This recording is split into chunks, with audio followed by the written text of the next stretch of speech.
On 7 September 2016, U.S. intelligence officials forwarded an investigative referral to FBI Director James Comey regarding U.S. presidential candidate Hillary Clinton's approval of a plan concerning Donald Trump and Russian hackers as a means of distracting the public from her use of a private mail server, end quote. Did you open an investigation? I don't know what that refers to. As I said earlier, that does not ring any bells with me when I read that. You did not receive any investigative referral of this nature? I don't remember it. I don't remember receiving anything that's described in that letter. Okay. I have to say, Mr. Chairman, I realize my time has expired. I find it extraordinary that a referral from the IC to the FBI regarding Hillary Clinton's campaign and potential illicit activity received no attention from the FBI. So little attention, the director doesn't even recall it, and yet the director and others had plenty of time to go and seek surveillance warrants during an ongoing presidential campaign, warrants so flawed that the FISA court has now said it can't trust what the FBI says in future cases. This is an extraordinary abuse of power, and it's time we held people responsible for it. Thank you, Mr. Chairman. Thanks. Senator Blumenthal. Thanks, Mr. Chairman.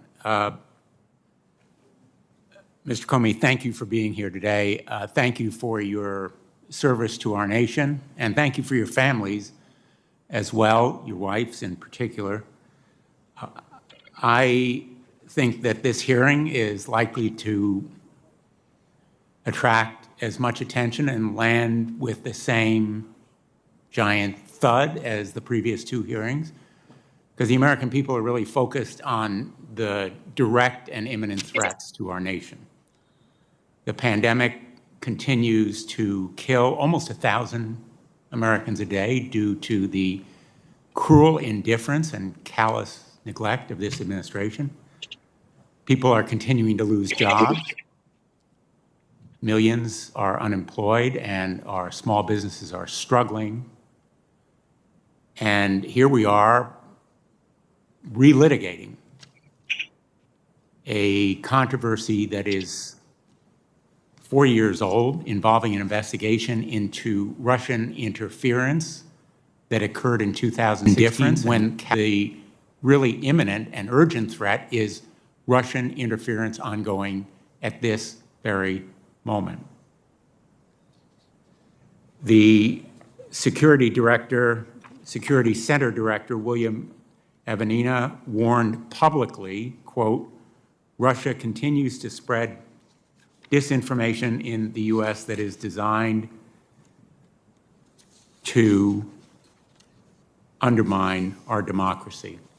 And I can say that the information we've received in briefings is absolutely chilling. We've received that information in confidential, classified briefings that I wish could be made known to the American public with the same kind of alacrity that documents have been declassified in this proceeding. The American people deserve to know about that threat, which is ongoing. And they also need to know about the threat of white supremacists. The current director of the FBI has said, again publicly, racially motivated violent extremists are a, quote, national threat priority.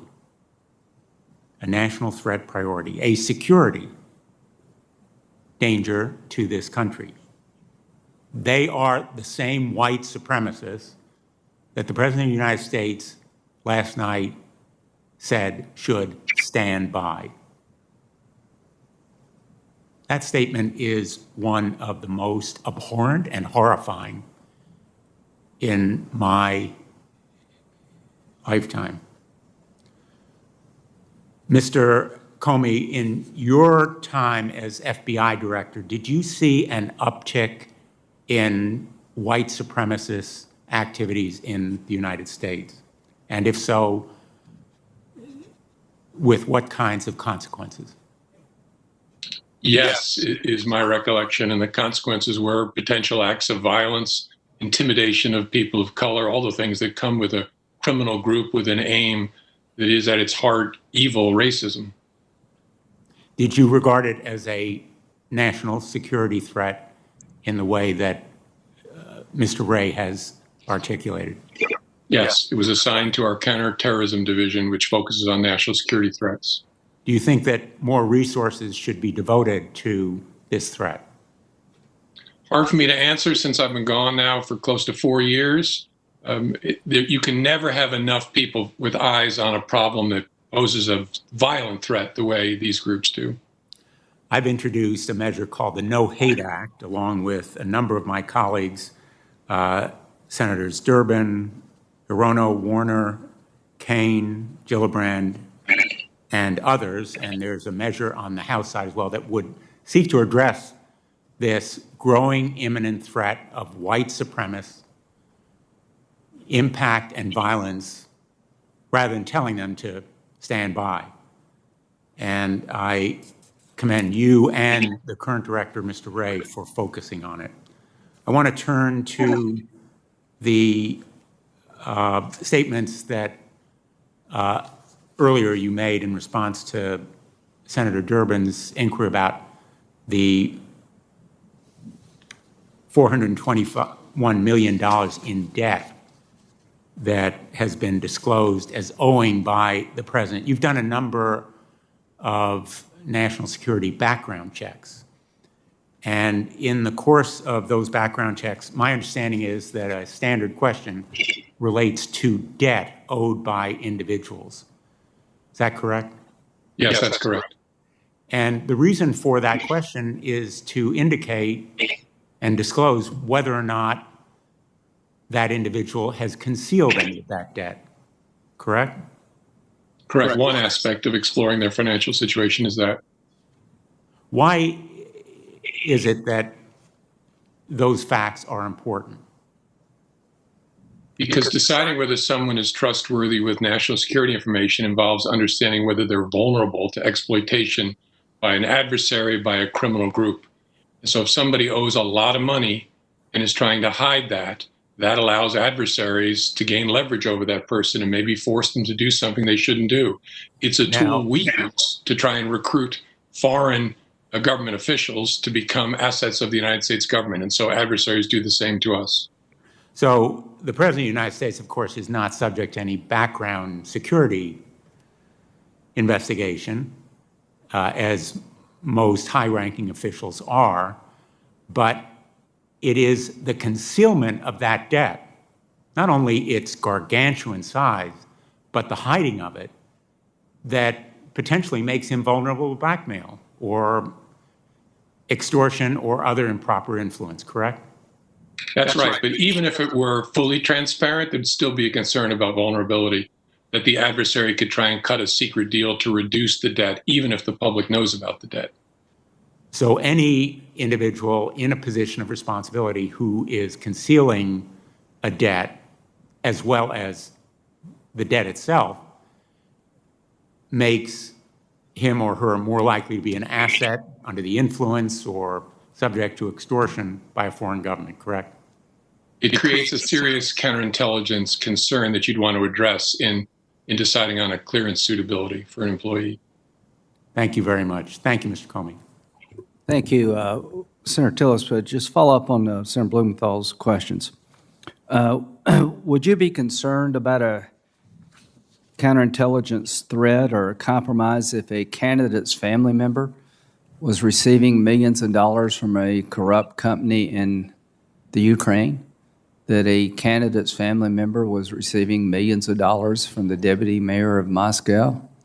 That a candidate's family member was getting a $1.5 billion investment portfolio from the China bank? Would that concern you? If I were still the FBI, I'd be concerned about any effort to exert leverage over a government official, potential government official, or someone close to them in an effort to influence them. Thank you very much, Senator Tillis. Chairman, if I may just clarify, the question you've just raised is a hypothetical relating to a current non-government official. What we have here and what the records reveal quite starkly is that the President of the United States, our commander-in-chief, is vulnerable to leverage and manipulation and even possible blackmail. I understand your point, and you have a right to make it. The point I was making is very real. It's not a hypothetical. These things happen. Senator Tillis. Thank you, Mr. Chairman. Thank you, Mr. Comey, for being here. Mr. Comey, I'm not going to ask some questions that have already been asked by prosecutors and lawyers whose preambles and predicates you have rejected. So instead of getting a non-answer, I want to go more from a management perspective. We had General Horowitz before this committee, Inspector General Horowitz, and he identified, as you're aware, the 17 errors and omissions. And as I look at some of the errors and omissions, do you think, we know one that was identified as a crime, what do we do with the remainder? I mean, do you accept General Horowitz's reports and his findings? Do you think that they were valid? I do, and I hope that it was followed by a root cause analysis, which any enterprise ought to engage in to figure out, so exactly why did this happen and how should we change to make sure it doesn't happen again?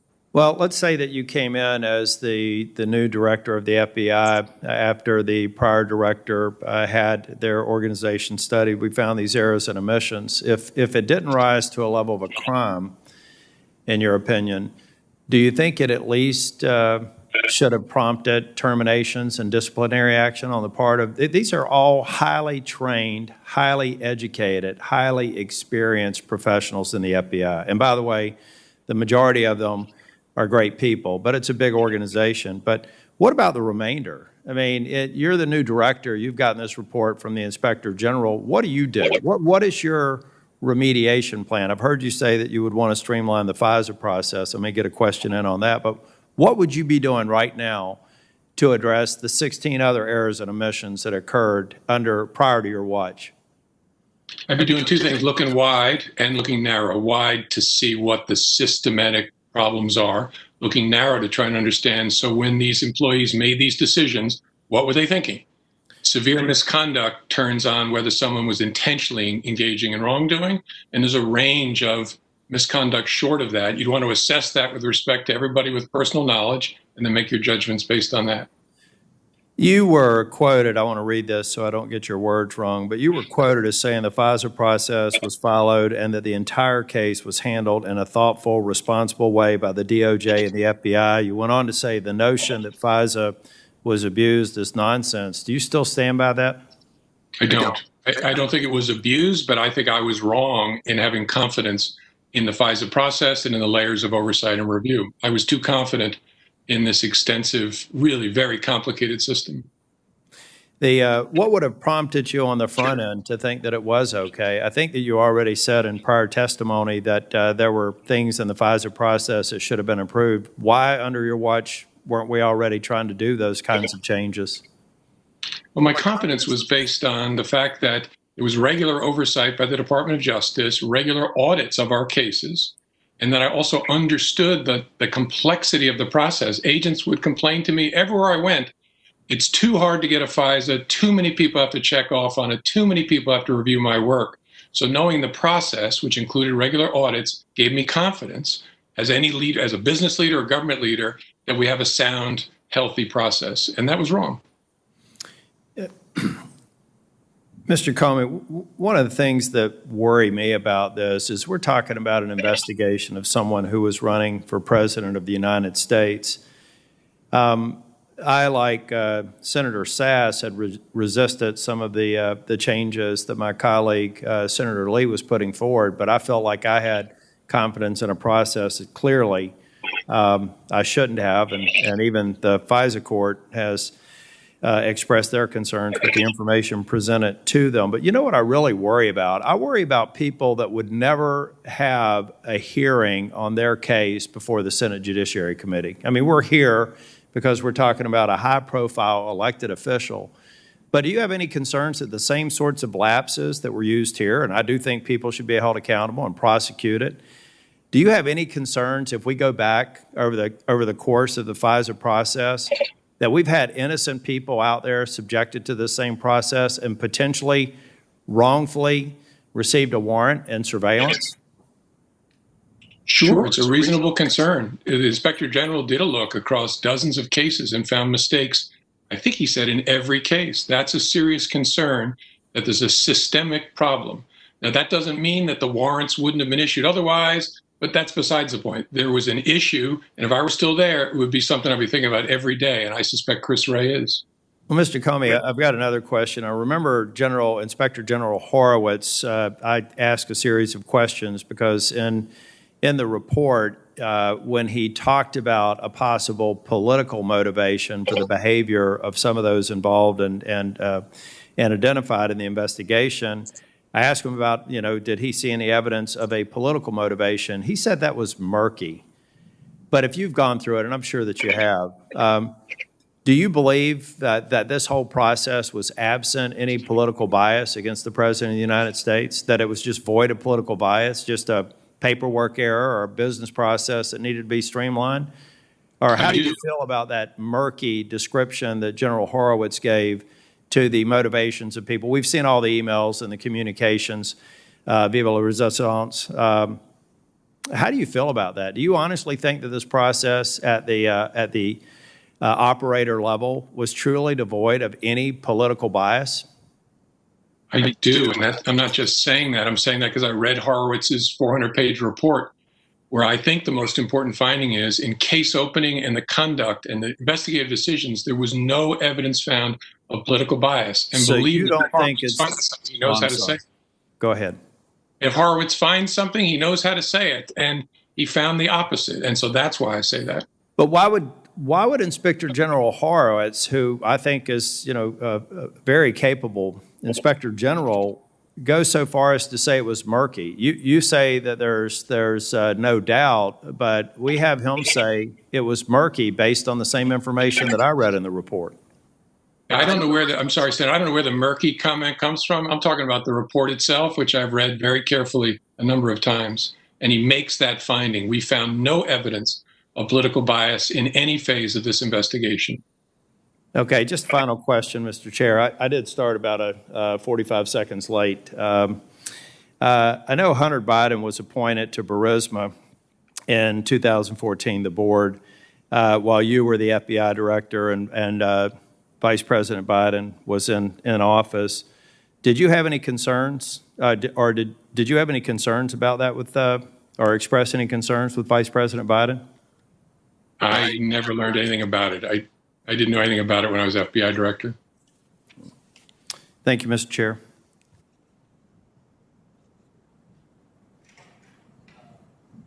Could I see that, please? Senator Hirono will be next, but I just want to make sure.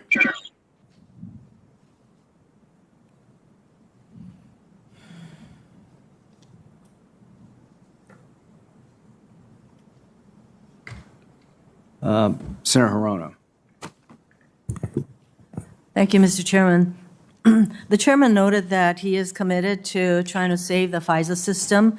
And in fact, OIG Horowitz dug very deep into the Crossfire Hurricane investigation, and in a 400-page report, as Mr. Comey noted, he found no evidence of political bias. But he did note a number of changes that should be made to the FISA application process. And in fact, FBI Director Wray is doing those changes. And so if we are committed to making changes to the application process, and we all share that concern, the hearing today should be focused on whether or not the FBI, in fact, is making those changes that Inspector Horowitz flagged out in his very thorough investigation.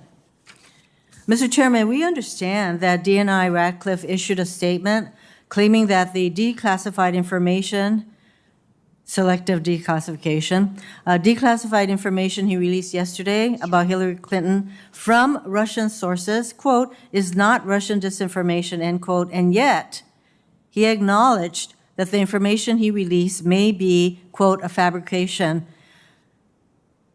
I find it just amazing that we have DNI Radcliffe issuing this kind of information practically on the eve of an election, making an allegation, in fact, pushing out Russian disinformation, which he acknowledges. And Mr. Chairman, I think we should have him before this committee so we can question him. The Intelligence Community Special Counsel Mueller and the Bipartisan Senate Intelligence Committee all found that Russia interfered in the 2016 election. And, Mr. Chairman, you have acknowledged that. We all know this. And we also know that the interference was in favor of Donald Trump. And they clearly did not give any weight to Russia's effort to smear Hillary Clinton, and this committee should not either. And more important, I do associate myself with the comments made by the Democrats on this committee who are wondering, along with the American people, why we are going over the same thing that we've already, that we've already gone over, that has to do with the premises underlying the Crossfire Hurricane investigation. So we know this is being done somehow to bolster Donald Trump's reelection campaign through innuendo and misinformation, which even today Russia is pushing up. So we should be concerned about what's going on in the 2020 election.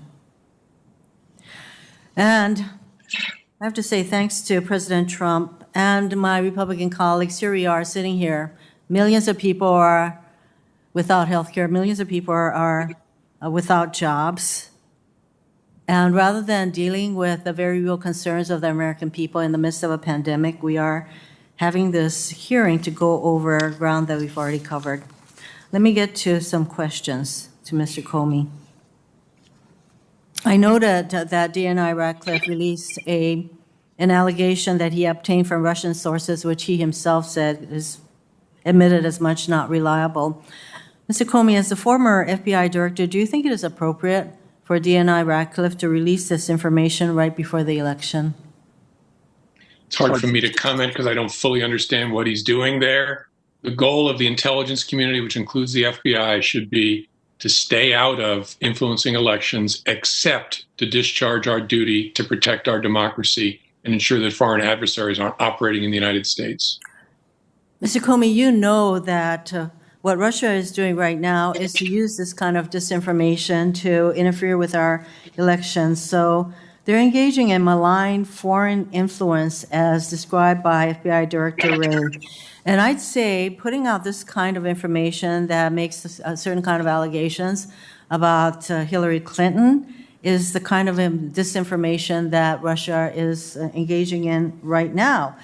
And I know you're aware that Russia is very good at using social media, the use of proxies, state media, online journals, et cetera. In fact, they're really focused on those kinds of interference at this moment. So the kind of information that DNI Ratcliffe released, would that be consistent with Russia's disinformation efforts, Mr. Comey? I don't know enough to say, Senator. I'd say we can draw our own conclusions. Earlier this month, one of the top prosecutors working on U.S. Attorney John Durham's investigation into the origins of Russia's probe resigned. She reportedly left out a concern that the team was pressured for political reasons to issue a report before completing its work. And just last week, we saw Attorney General Barr disclose previously classified evidence relating to Mr. Durham's ongoing investigation into the origins of the Russia probe, a release designed to bolster President Trump's re-election chances. We also saw the Justice Department coordinate with the White House on multiple press releases about a just open investigation into allegedly discarded ballots in Pennsylvania.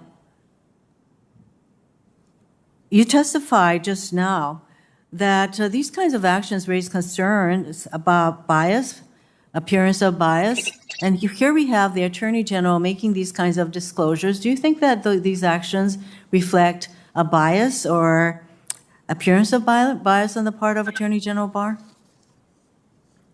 It's difficult for me to say about the particulars that I don't know well enough, but I can say generally, Attorney General Barr has embraced a concept for his role that I believe is at odds with the nature of that department.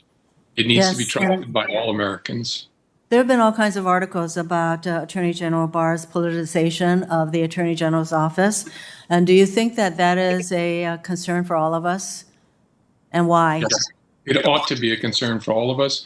because we need that institution, and we need that institution to be seen as separate from our tribal warfare, because it has to be trusted by jurors and cops and witnesses and judges of all political stripes. We have to be seen as the Department of Justice as outside of all of that. And when the Attorney General starts acting like the personal lawyer for the president, it threatens that. And that is a priceless thing that's under threat. And we've already seen a number of the career professionals at the DOJ resigning, even though I acknowledge, and I want to acknowledge all of the professionals who continue to do their jobs in the DOJ. Just one more question, Mr. Chairman. You've been asked a number of questions about the $400 million that President Trump owes. How important is it that the American public should know who that money is owed to? And do you think that we should require all presidential candidates to disclose significant sums of money that they owe to entities or even countries? My opinion on both of those questions is worth no more than any other Americans. We should all want to understand what's going on with our leaders so we can make a sound choice when we vote in November, and I'll just leave it there. I think you testified is particularly important for those of us who hold offices of public trust to disclose those to whom we owe large sums of money, because we are then opening ourselves up to various kinds of influences that would not be good for our country. Thank you very much. Thank you. I just want to make a brief comment. We'll go to Senator Ernst. As to the Radcliffe revelations, why do they matter? I don't know how accurate the underlying intelligence is. I know that people have said it wasn't Russian disinformation, but is it true or not is not the question for me. The question is, how can it be that on September the 7th, 2016, the intelligence community asked the director of the FBI, the assistant director of counterintelligence, Peter Strzok, to look into the regarding U.S. presidential candidate Hillary Clinton's approval of a plan concerning U.S. presidential candidate Donald Trump and Russian hacking hampering U.S. elections as a means of distracting the public from her use of a private email server. The only thing I'm suggesting is that's a pretty big deal. Everything Trump has been looked at with Russia, apparently nobody looked at this. Apparently this was just swept under the rug. And the point we're trying to make here is there is a double standard, as obvious as night and day, and this is, if anything, the smoking gun. Senator Ernst. Thank you, Mr. Chairman. I appreciate that. Director Comey, and this is for everyone watching as well. FISA warrants aren't just the normal run-of-the-mill search warrants. They seek to access information that we consider most private. And when talking about the Carter Page investigation, the Steele dossier was the basis for this FISA warrant, and no one's doubting that. The Steele dossier is, of course, the opposition research report compiled by Christopher Steele, who was hired by Fusion GPS acting on behalf of the Clinton campaign. A dossier that was essentially opposition research on Donald Trump. And we thought it was just that until last week when Attorney General Barr authorized the declassification of a specific footnote in Inspector General's report on the Crossfire Hurricane investigation from late last year. That's the letter that was dated September 24th, 2020. The declassification of that footnote revealed something more disturbing about the Steele dossier. And that footnote revealed that the primary subsource of the Steele dossier was the subject of an FBI counterintelligence investigation between the years of 2009 and 2011 due to their apparent ties to Russia. The same document that alleged then-candidate Trump was a Russian spy was funded by political opponents and researched by a suspected Russian operative. And the FBI bought it hook, line, and sinker, or at least they really wanted to. And it gets worse from there, though.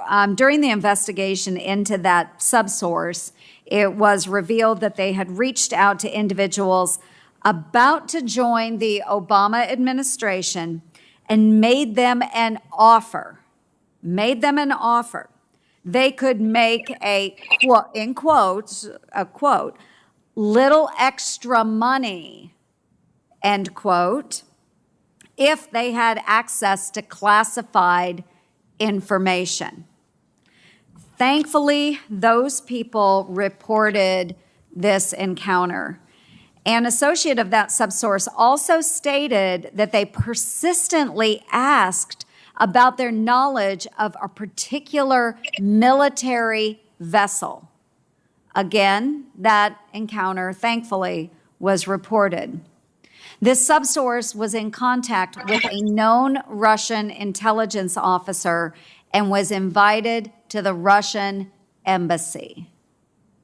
And the FBI knew all of this when they sought the first renewal of the Carter Page FISA application. Unlike those other people who reported their strange encounters with this subsource, what exactly did the FBI do? What did they do? They never provided the information to the FISA court. Not one lick of it. The FBI signed off on a violation of Carter Page's privacy using reports that would normally be used to create a 30-second political ad that were compiled by someone who is likely an actual Russian spy. And that's not even to speak of the noted inconsistencies that so many of my other colleagues have talked about between the reporting in the Steele dossier and the information that the subsource provided to Steele himself. Inconsistencies that the Crossfire Hurricane team continued to rely upon when seeking renewed FISA warrants on Carter Page. Director Comey, according to Peter Strzok, you were briefed on Steele's reporting and okayed the Crossfire Hurricane team's approach to use Steele in the investigation. Do you recall being told about the counterintelligence investigation against this primary subsource? I do not. Do you believe that this information would have been relevant information for the director of the FBI to have received? I don't know the answer to that. Maybe at some point it would definitely be important for the team to consider whether it made the subsource less credible or more credible. I could see it cutting both ways. Well, I think that's pretty pertinent information when you're authorizing FISA warrants. I would want to know what are the subsource's motives. You don't think that that's relevant information? Oh, no, I thought you were asking whether it was relevant for them to tell the director. I'm not writing the FISA affidavit. I'm not investigating the case. It's important for the people running the case to think, does the fact that a subsource has connections to Russia make him more credible or less credible in reporting on Russia? They'd want to wrestle with that and decide what to do with it. But as the director of the FBI, you were signing off on a FISA warrant, that application. I do think it's information that should be provided to you as the director of the FBI. Do you believe that the Department of Justice and the FBI have a duty of candor to the Foreign Intelligence Surveillance Court? Yes, very much. Do you believe they have a duty to present this type of exculpatory evidence to the court? I think they have a duty consistent with that duty of candor to present a complete picture, good and bad, of all of their information. So that if they have exculpatory information, they ought to supply it. Yes, they do. And ladies and gentlemen, if you're watching this at home, and I do think that people are interested in this, they want to know and believe in the FBI. They want to know and believe in the DOJ. So for those folks that are watching at home, this isn't about political retribution or sour grapes. This is about a coordinated effort by your government, our government, to influence politics using compromised foreign intelligence actors. And I think this is a very, very sad example of what could absolutely go wrong in our government. Thank you, Mr. Chair. Senator Booker.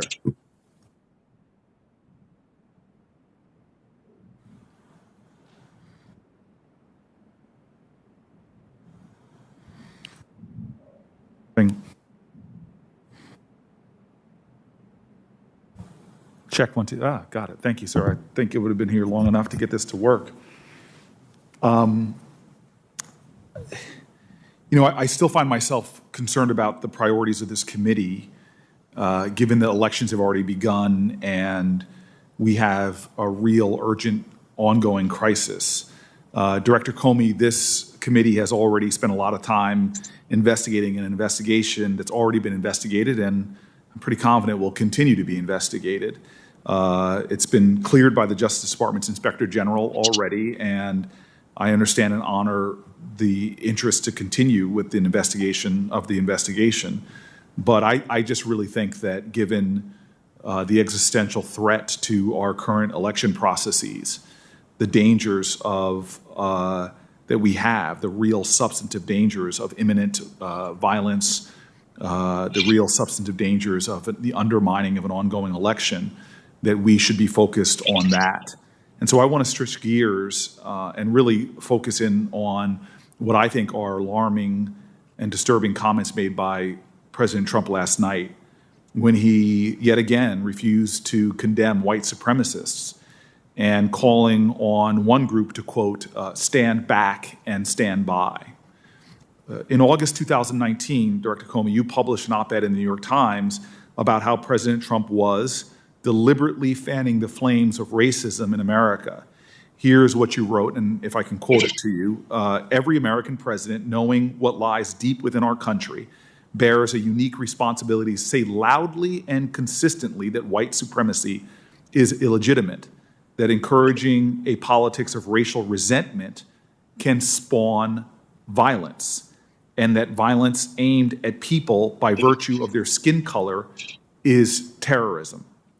Director Comey, what does it mean for the President of the United States to call on the Proud Boys, which the Southern Poverty Law Center has designated as a hate group that regularly expresses white nationalist views, to stand back and stand by? It lifts the control rods. In the basement of our amazing country has always been a small amount of radioactive stew, and we've controlled that racist stew with law and with culture. And when the President of the United States starts talking in that way about that kind of group, he's pulling out of that radioactive stew the control rods that we've used for 50 years to suppress racist violence. It is a deeply disturbing development, and I hope no matter what your politics are, you see it the same way. And just to put a sharp edge on this, sir, since 9/11, is it true that the majority of our domestic terrorist actions killing American lives, everywhere from a church in South Carolina to a synagogue in Pittsburgh, the majority of our murders, terroristic murders in this country, have been done by right-wing organizations? That's my understanding of the data. Domestic terrorism, domestic right-wing organizations feeding hatred and bigotry. And so how do these shameful comments of the President of the United States, his outright refusal to condemn white supremacy, dangerous white supremacy, affect the psychology of groups like the Proud Boys and other violent extremist groups like them, other white nationalist groups that we have seen conduct and carry out such violence? How does it affect the psychology of these groups? It gives them license, and it makes them cool in the eyes of the people who make up that radioactive stew. And so it will attract more people to their warped view of the world and to their groups. It is a free pass to people that nobody wants in their communities. And I don't know whether today the president has tried to correct what he said, but I would sure hope he would. And Director Comey, you're not alone. You are not the first FBI director, nor the last FBI director to state plainly the dangers of white supremacy, of this kind of violence. Your successor, FBI Director Christopher Wray, recently testified that, quote, racially motivated violent extremism primarily carried out by white supremacists, account for the majority of domestic terroristic threats. This is an imminent threat, as a president seems to be calling to such groups to stand by, a president who has explicitly said if he loses this election, it will be an illegitimate election, a president who has explicitly failed to commit himself to the peaceful transfer of power.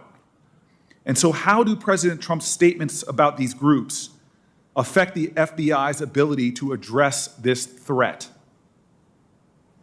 The FBI is fighting a fire of racist violence, and with words like that, the president is using a fire hose to spray gasoline on that fire. And maybe he misspoke. Maybe when he said stand down and stand by, he meant something else. I sure hope for the sake of our whole country, he'll say that today, what he really meant, and condemn these groups. But, sir, do you see the connection to the election that is ongoing right now, and where we are less than 35 days away from that election? Do you have cause for not just concern, but real alarm about these groups being incited and motivated by the words of the President of the United States towards violent actions? Yes, that's what I meant by using my homely metaphor of spraying gasoline with a fire hose. It creates a dangerous blaze for all of us, not just people of color, but for every community in America that has these thugs and criminals have a presence there, ought to worry about this. And the President of the United States should be charged with tamping it down, not letting it free. So here we are in the United States of America, where the current FBI director, where the past FBI director are both saying unequivocally that we are facing a threat of domestic terrorism, and clearly saying that the words of the President of the United States is not calming, is not unifying, is not bringing us together, is not condemning this, is actually inciting it, to use your words, that is spraying gasoline on the fires of hatred going into an election, where he is literally specifically talking to people and inviting them to potentially do things like show up at polling sites, to take action, to stand by. I don't understand how we don't see this as what it is, that we are on the verge of seeing a real threat to our fundamental democratic ideals and the smooth election processes to which have been, frankly, a hallmark of our country in our recent history. This is a dangerous moment in time. It is a frightening moment in time. And we know from what happened in San Antonio, Texas, and a number of other occasions, that people who are carrying out these actions are invoking the words of the President of the United States in their hateful, violent actions. This is a frightening time for America. And for us not to be assembling the united, bipartisan will of this Judiciary Committee, or the bipartisan will of the United States Senate to act against this, when we have seen the agony of what happened in South Carolina in an African-American church, the agony of what happened in San Antonio Walmart, the agony of what happened in a synagogue in Pittsburgh, and so many other occasions when hate crimes are on a rise, it is shameful that we are doing nothing. The only thing necessary for evil to be triumphant is for good people to do nothing. Your metaphor. The President of the United States last night sprayed gasoline on the fires of hate. Our inaction right now, on the eve of this contentious election, means that we are standing by and letting this arsonist that is our president continue to menace the democracy we all cherish. Thank you, Mr. Chairman. Thank you. The democracy we all cherish depends upon law and order. It depends on truth-telling. It depends upon the system being fair to those who are accused. It depends upon courts being informed of exculpatory information. That is what this hearing's about, and we will continue with these type hearings to get to the bottom of how this got so off the rails so it never happens again. Senator Kennedy. Thank you, Mr. Chairman. Mr. Comey, have you ever heard the expression, power doesn't change people, it just unmasks them? No, I don't think so. How's your book coming? How many copies have you sold? I don't know, a lot. I have a new one coming out in January about the Justice Department. I hope that'll sell a lot too, but I don't know the numbers. You enjoy attention, don't you, Mr. Comey? I do not. I enjoy attention from my family. I do not enjoy being recognized in public and my B-list celebrity fame, which I hope will go away very soon. Well, I'll give you this. You have been an equal opportunity egotist. You have tried to screw both Trump and Clinton. Let's talk about Clinton first. When you were head of the FBI, you investigated Secretary Clinton and her emails and her server, did you not? An FBI team did while I was director, yes. And you concluded that there were no criminal violations, did you not? There were no violations that a reasonable prosecutor would pursue. But you didn't just issue a statement. You called a press conference.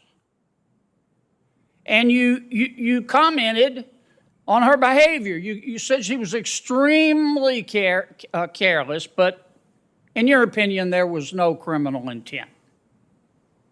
What were you thinking of? I mean, this is the Democratic nominee for President of the United States. Didn't you realize that could have an impact on the investigation? The investigation was ending at that point when I issued the summary of what we had concluded. I'm sorry, I misspoke. Didn't you realize that could have an impact on the election?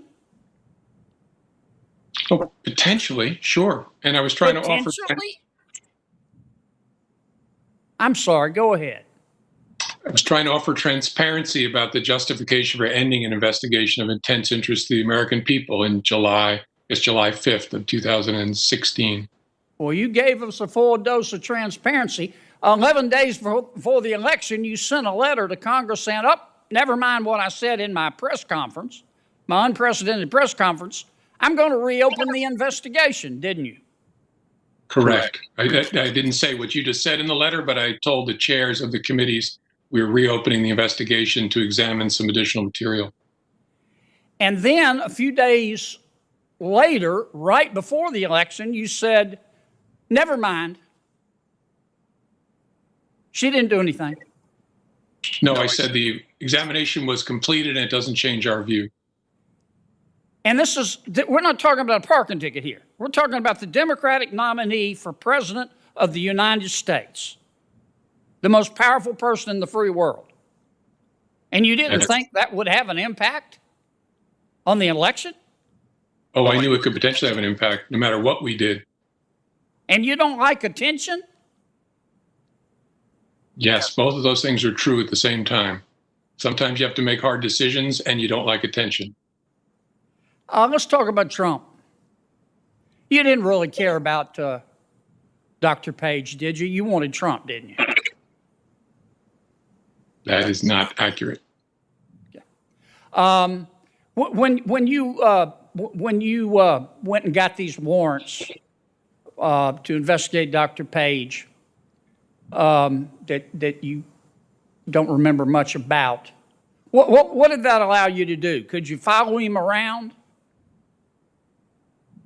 First, I didn't, Senator, go get any warrants. The investigative team and the lawyers from DOJ got offers. Right. Could you follow him around with the authority from FISA? No, you didn't need authority from FISA to follow someone around. This was about electronic surveillance. Oh, so you could wiretap him? It allowed you to collect electronic communications that he was engaged in. You can wiretap him?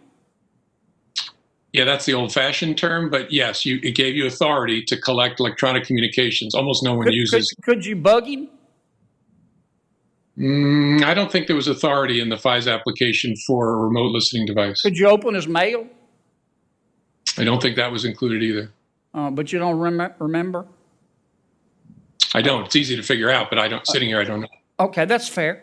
And you're saying today that that if you knew now what you didn't know then, that you wouldn't have signed the application? I would not have signed the narrow certification that the FBI director has to give, but more importantly, I'd want to know from the team, how are you thinking about this? Why are these things not being included? Yeah, I mean, that's what I mean, you're a smart guy. You're honors graduate, William and Mary, Chicago Law School. And you don't like attention. And I'm trying to understand that you're investigating the Republican nominee for President of the United States. Okay, No. You've already finished with the Democratic nominee. Yeah, we were That's not the Republican nominee, and you got a FISA warrant that was a lie, and you say, well, it wasn't. You're head of the FBI. Didn't you check? Didn't you go, hey guys, this is this is a nominee for President of the United States. Let's sit down and talk about what's your evidence. You never did that? Senator, we were never investigating the candidate, the Republican candidate, Mr. Trump. This was about a surveillance warrant on someone who was no longer associated with the campaign. Oh, you just got his name out of the white pages. Whose name? And then with General Flynn, you've wrapped up your investigation, but you decide to take one more shot. Sally Yates says you went rogue. Isn't that accurate? It is not accurate. Well, why would she say that? She sure didn't compliment you. I was sitting right here, bigger than Dallas. Listen to her. She said you went rogue.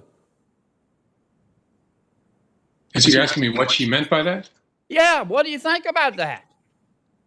No, I think she was disappointed that I didn't coordinate the Flynn interview with her in advance, and I understood her concern about that. I think she understood my explanation afterwards as to why I used my authority, which I had, to do it without coordinating. But you don't like attention. I stand by my earlier answer. I love attention from my grandchildren and my children and my wife. The rest of it, I could let politicians have it. Can we agree that the FBI is the premier law enforcement agency in all of human history? I think so. At risk of offending DEA, I think so. Mr. Comey, if you'd chosen a different career,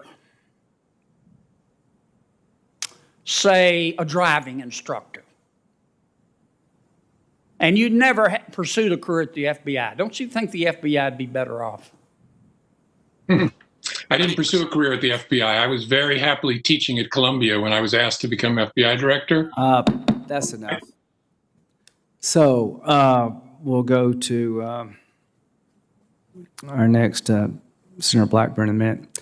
Are you aware that Mr. Barnett, who is the lead investigator of the Flynn case, recently said that he did not believe there was a crime involving General Flynn?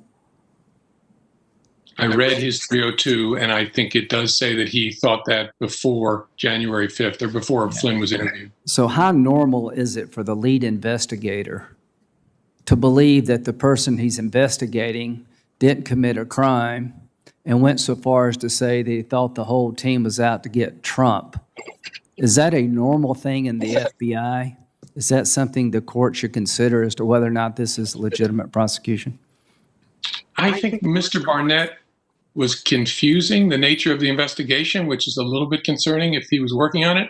It was a counterintelligence investigation, not a criminal investigation. So here's the point, Mr. Comey. You set Flynn up to get prosecuted. This was a counterintelligence investigation, and there was no there. This man was the incoming national security advisor. He had every reason in the world to be talking to the Russians about changing policy. But this whole rogue thing, setting up an interview in the White House, going around normal procedures, bothered a lot of people. Are you aware that agents felt that the investigation was conducted so poorly that they had to buy liability insurance or thought about buying liability insurance?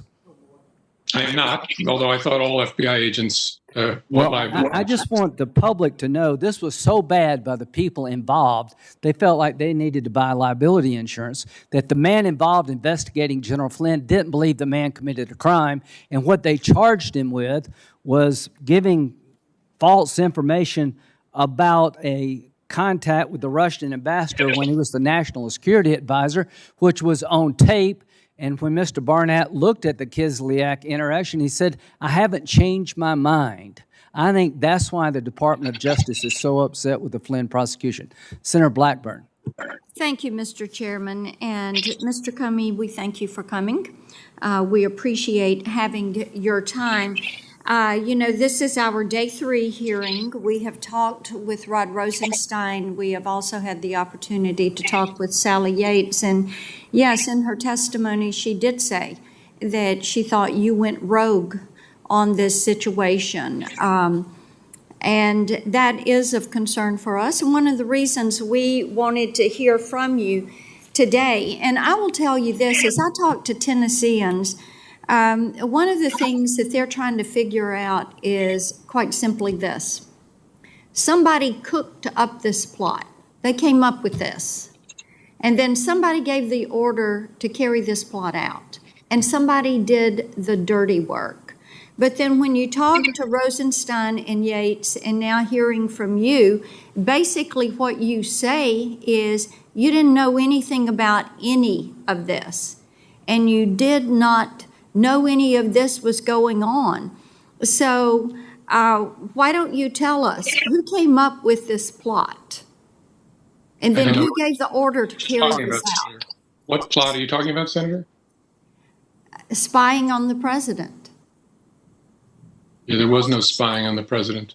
You say there was no spying. There was no problems with Carter Page getting that FISA warrant. There was no problems with Papadopoulos.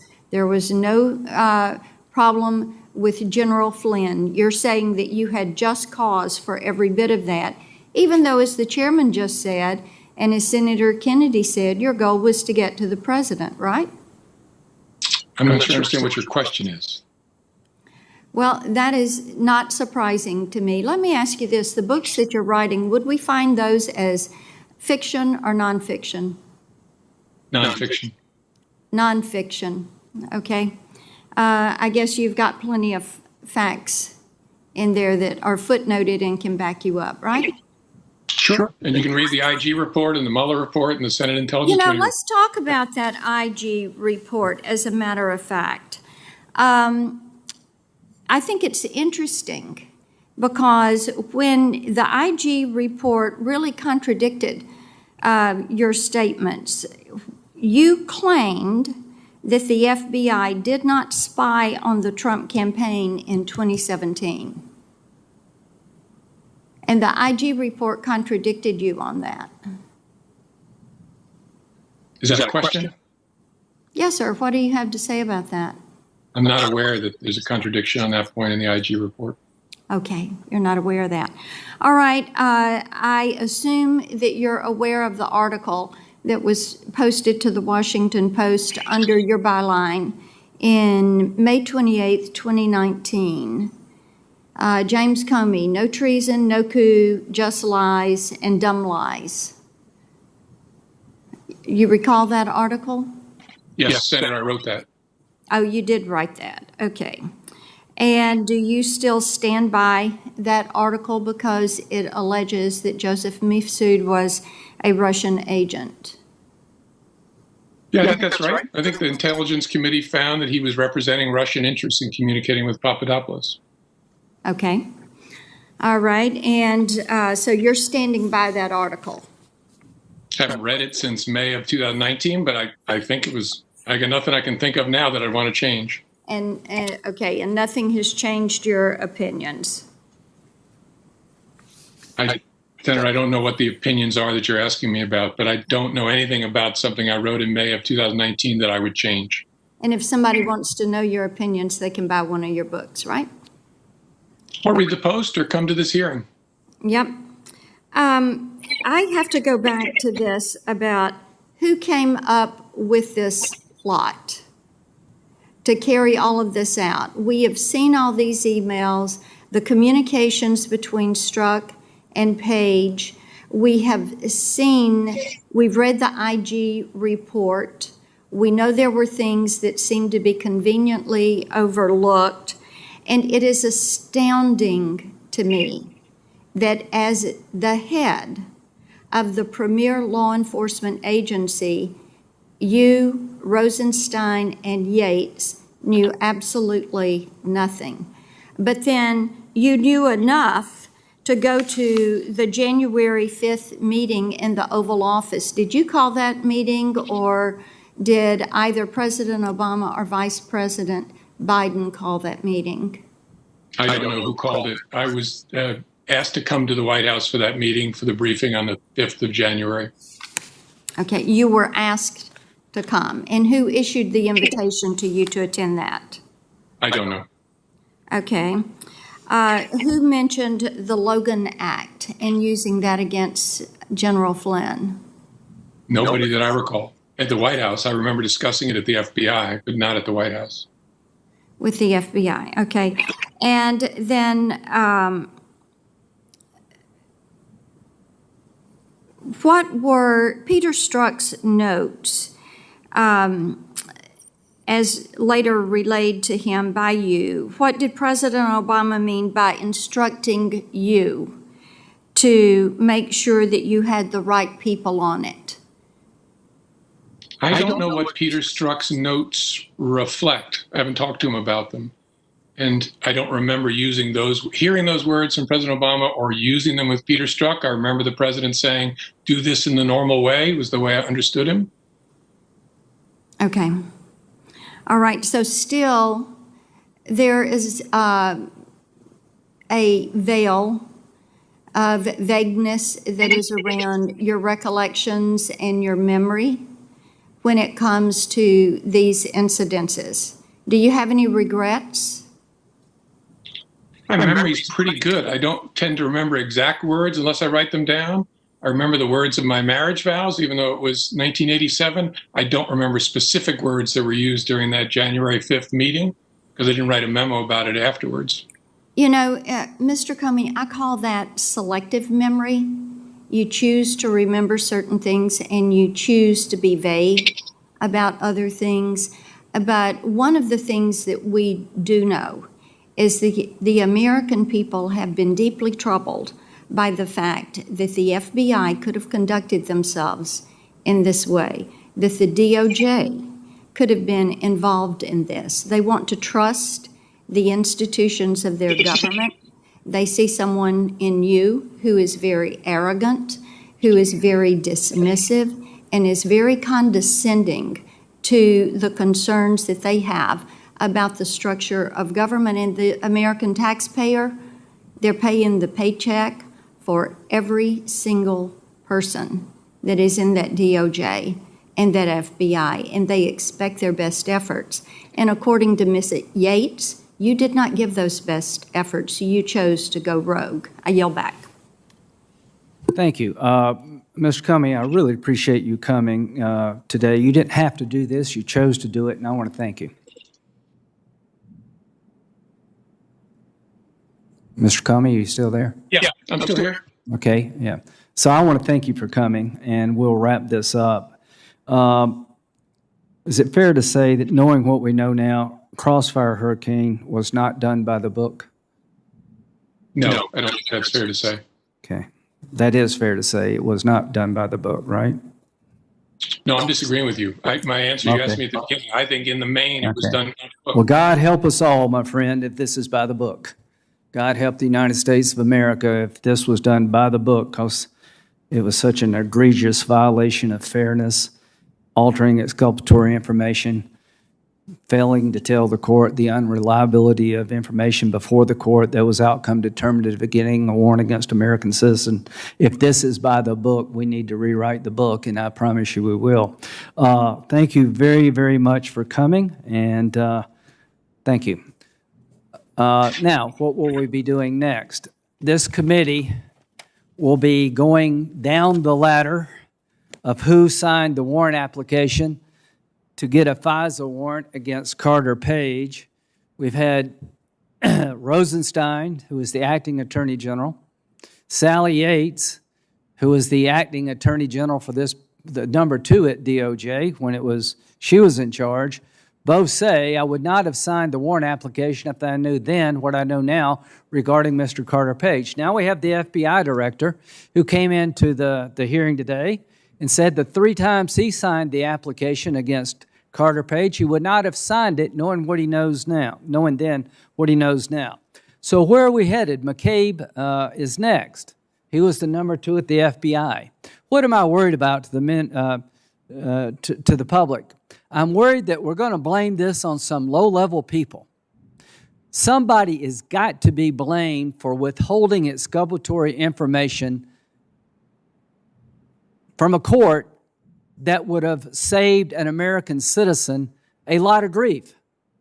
Somebody's got to be blamed by using a document prepared by a foreign agent on the payroll of the Democratic Party who hired a Russian agent to create a document called the dossier that was full of falsehoods that led to the obtaining of a warrant against a member of the opposition party's campaign team.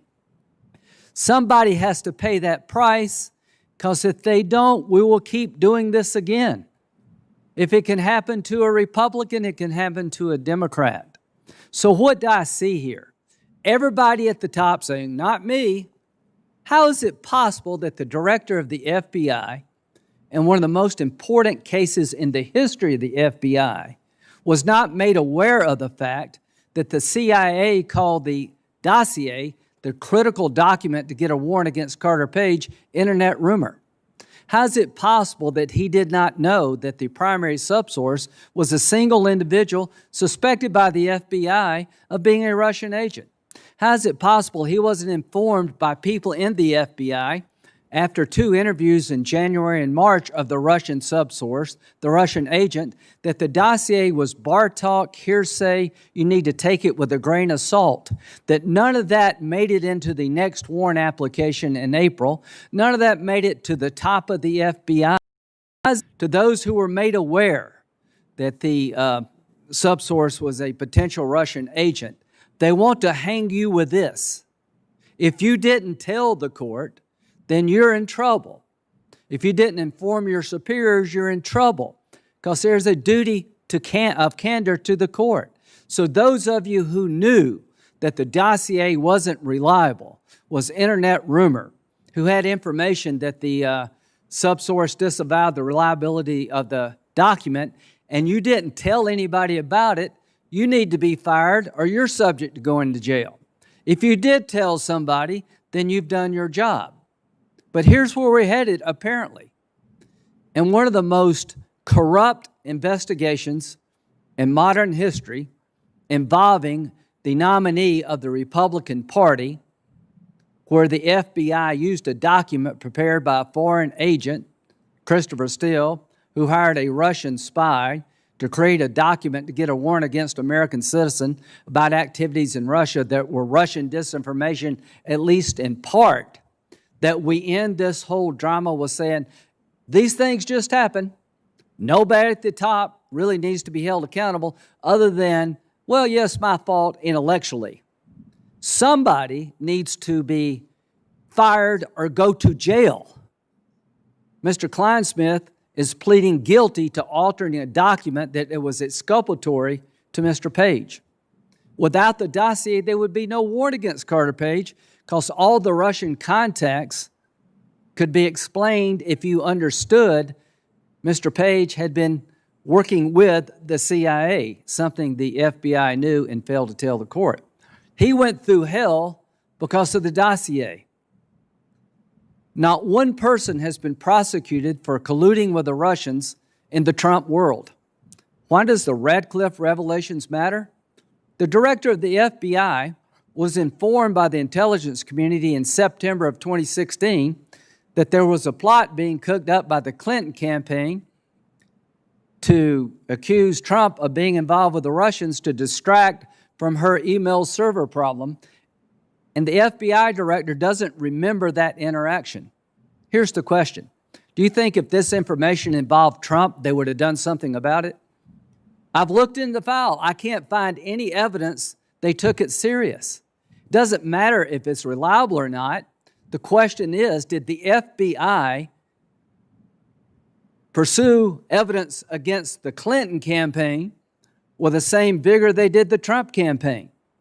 Can you imagine what the media would be saying today if this revelation were about Trump? Can you imagine how breathless it would be if the FBI just ignored it? Can you imagine how this would be betraying on the newspapers and TV networks of this country if the Republican Party had hired Christopher Steele, who hired a Russian agent, to investigate the Clinton campaign, to get a dossier on Clinton, accusing her of horrible things that were all Russian disinformation, hearsay, innuendo. To the American media, you gave Mueller a lot of coverage.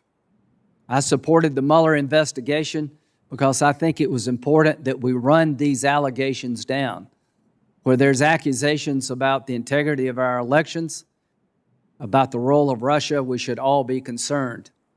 But now that we know that the Carter Page fiasco was an effort by a political party to create a document to be used against an American citizen, weaponizing political research, nobody seems to care. My colleagues talked about everything but the issue before us. I care. I supported legislation protecting Mueller from being fired. Why? Because I cared. I agree with the following. If the Democrats were in charge, we wouldn't be having this hearing. The Horowitz report, 17 violations of protocol and policy regarding the Carter Page warrant application. Thank God for Mr. Horowitz. We have found more, even more stunning violations. The House Judiciary Committee has declared war on the Trump administration every way you can, including impeaching him, but they have yet to hold a hearing with Mr. Horowitz. This committee has had hearings about Russia involvement in our election, about their methods and their means. We called Sally Yates and Clapper involved investigating a case. Mr. Barnett felt like that there was no crime and the man gets prosecuted anyway. It's not normal for the agent in charge of investigating a case to believe that the organization was out to get a particular individual, in this case, Trump. This is not normal. The Flynn case is not normal. The people in the field wanted to drop it. They kept pushing it. They manufactured a crime against General Flynn. He was not colluding with the Russians. He had every reason in the world to be talking to Mr. Kislyak, the ambassador to Russia, because he was going to be the incoming national security advisor. It is not normal that the FBI takes a politically contrived document from a Russian agent paid for by the Democratic Party and use it against an American citizen. That is not normal. Somebody needs to be held accountable for this. Not only is it not normal, it is incredibly dangerous. So what will we do in this committee? We will keep moving forward. I'm going to call everybody who signed the warrant application and ask them, if you knew then what you know now, would you have signed the warrant application against Carter Page? And oh, by the way, how is it possible that the people in charge seemed to know nothing about egregious abuses in one of the most important cases in the history of the FBI? Stay tuned.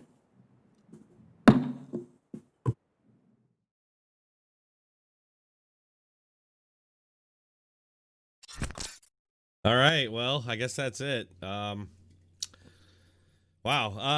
Mostly, that was mostly a lot of, I don't know, somebody in the chat has been saying it's basically show trials. Thanks to Nick Bierman for that $10 super chat. Really appreciate it. I'll put it to good use. H2O Echo, have a great week, Drone. Yes, I will, sir. You the man, DT. Thanks for consistency. We need in these live chats and video posts. Hats off to you, sir, from Waldorf's Waldorf Statler. Sorry, I can't read. Thanks a lot, guys. I really appreciate you all being here and watching. And Robert Noir in the house, everybody. Definitely check out his channel. I'm sure he's already had a lot to say about this. I'll just quickly give my 2 cents on it. Comey's just lying, and when he wasn't lying, he was just saying, "Oh, I don't recall," and he's so smug about it. I'm sure you all noticed it. The guy is just oozing smug. Right there at the end, Lindsey Graham was like, "Oh, thank you, sir," and Comey just sat there and didn't say anything. You know, like, "Oh, you're welcome," to be polite. You know, he didn't do that. He just stayed silent, just to be a dick. You know, Lindsey Graham's like, "Oh, are you still there?" "Oh yeah, I'm still here." That left a real bad taste in my mouth. I really just don't. I do not like that guy. I'm thinking about going through and making a video of all the times he said I don't recall. I mean, Rush Limbaugh. Those of you who listen to Rush Limbaugh might remember he had a little comedy bit where it was Hillary Clinton singing about how she doesn't recall. That's because when she was testifying during, I think it was the Whitewater investigation, she responded to like every question, "I don't recall." So it's clear that that was a strategy that Comey was using there, not to get himself into any trouble. It was just very today and saying, I started really kind of paying attention to politics near the end of the Clinton administration, and I've just noticed that it's always the right, or people on the right and the media are always kind of stringing this along, like, "Oh, these people, these corrupt politicians and the Democrats, they're going to get what they deserve." It never happens. So, yeah, it's essentially like Moonglow said, pleading the fifth. Yeah, that's essentially what happened there. And it really is annoying how the Democrats just downplay it and act like there's no problems. They just treat everything like it's some sort of fringe right-wing conspiracy theory. And they're able to do that because of the media, because the media doesn't report these stories. Rob, you go listen to Rob Noir, and he'll talk about so much stuff that's out there. And you heard a lot of the Democrats talking about it today, but you never see it in the mainstream media. They never talk about it. And they're doing that on purpose, because when it does get brought up, then your average, citizen out there that aren't really dug into this stuff like we are every day, they don't know any better. And so when they hear it, it comes off sounding like it's some kind of fringe, internet rumor like Lindsey Graham kept alluding to. That's why they do that. So they can, it makes it very easy for them to bury anything that is inconvenient to their narrative or to them getting power. So, hey, thanks everybody for watching. I'm gonna go ahead and cut it. I don't know if you can tell, my voice is just like almost gone from talking last night during the debates. So I'm kind of worn out. I might put a little video together for later, not sure yet. But otherwise, look, tomorrow 5 o'clock for a video, and we will be live streaming from Discord again. So if you're interested in that, get the Discord information from the chat, and I will see you all later. Thanks for watching.